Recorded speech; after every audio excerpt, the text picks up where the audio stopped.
Greetings again everyone, time for another Voigtländer lens review. It's the Nokton 75mm f1.5. It's currently available on Sony E, Canon RF and Nikon Z mounts. It's also available on Leica M mount, but with a longer minimum focus distance. It's a full frame manual focus lens with manual aperture control, although it does electronically report EXIF information to your camera. It costs $850 to $900 US, or £800 to £850 here in the UK. I'd like to thank Voigtlander's UK distributor for loaning me this lens for a couple of weeks for testing, although as usual this is a totally independent review. This is obviously a lens built for portrait and subject photography. While 85mm lenses might be a bit more popular in this field, I've personally always appreciated portrait lenses that are a little bit wider than that. They get your background a bit more involved in the final image rather than just compressing them away into meaninglessness. f1.5 is a very bright aperture to get that separation with in the first place, but as a manual focus only lens, your shooting style will naturally be slowed down. Let's look at the lens's build quality first, which is wonderful as usual. Voigtländer lenses really are beautifully made. It's big, metallic, and its weight is 530 grams. A minor letdown though is that the lens has no visible weather sealing around its mount. The main control on the lens is a broad metallic focus ring which turns beautifully smoothly with just the right weight to it, and with a turn of about 180 degrees it's precise enough for focusing at f1.5 without any real trouble. As you can see here though, the lens suffers from significant focus breathing in use, zooming in as you focus more closely. In front of the focus ring comes the aperture ring. It turns beautifully with gentle clicks, evenly spaced at each third of an f-stop, and the aperture mechanism has 12 straight iris blades.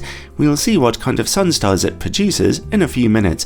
Even though it's a manual aperture mechanism, your aperture does get reported electronically to the camera.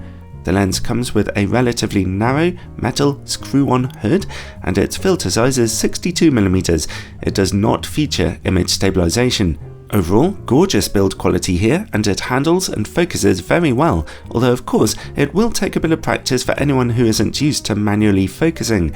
I'd also like to have seen a longer lens hood than that for a short telephoto lens.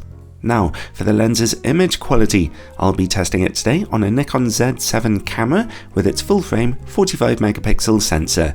At f1.5, we see excellent sharpness and good contrast in the middle of your images, although there's some purple fringing to be seen on contrasting edges. Stop down to f2 for perfect sharpness and a little boost in contrast, and that purple fringing is mostly gone as well. Let's open back up to f1.5 in order to take a look over in the image corners. Okay, corner image quality is slightly softer, but still very good. Stop down to f2 for more brightness and contrast in those corners. However, you need to stop down to f4 to get perfect sharpness there. The lens stays this sharp down to f8. Stop down to f11 or darker, and the image begins to get softer again due to diffraction. Overall, it's a pretty competent performance here. You can get sharper 85mm f1.4 lenses available than this, in all fairness, but not much sharper, and at f1.5 it has plenty of resolution for subject photography. Okay, let's turn off in-camera corrections and take a look at distortion and vignetting. The lens projects no visible distortion here, which is commendable. Image corners are very dark at f1.5 though, and only get a little brighter at f2. At f2.8 we get pretty even brightness though, so you will want to correct that vignetting. On Leica M mount, the lens's minimum focus distance is a slightly long 70cm, but on every other mount it's a quite impressive 50cm. At that minimum focus distance, unfortunately, image quality falls apart quite dramatically. Stop down to f2 for an improvement, but it's at f2.8 that there's a dramatic improvement, leading to razor sharpness, so if you are shooting up close, stop down. Let's see about work against bright lights now. We have some problems here. Even when bright lights are away from the image frame, the lens displays rather a lot of flaring, as you can see. Stop down to f2 as I do here, and some of that glaring is reduced, but still it's a poor performance there. Next, bokeh. It's pretty good news here, as even very difficult backgrounds are rendered impressively softly. They always look pretty beautiful to me. My only comment is that we get the usual cat's eye shape to bokeh balls in image corners, but that's normal for a lens like this at its brightest apertures. And finally, related to bokeh comes longitudinal chromatic aberration. It's very strong on this lens at f1.5 and even stopped down to f2. At f2.8 it's still hanging around a little, but at f4 it's mostly gone.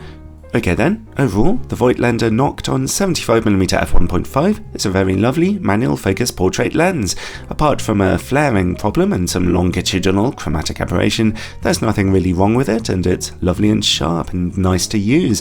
I think most photographers would probably end up spending a bit more money and purchasing an autofocus 85mm f1.4 lens instead of this one, but if you are happy to focus manually, and it's actually a nice enough experience with this lens, then I'm quite happy to recommend it.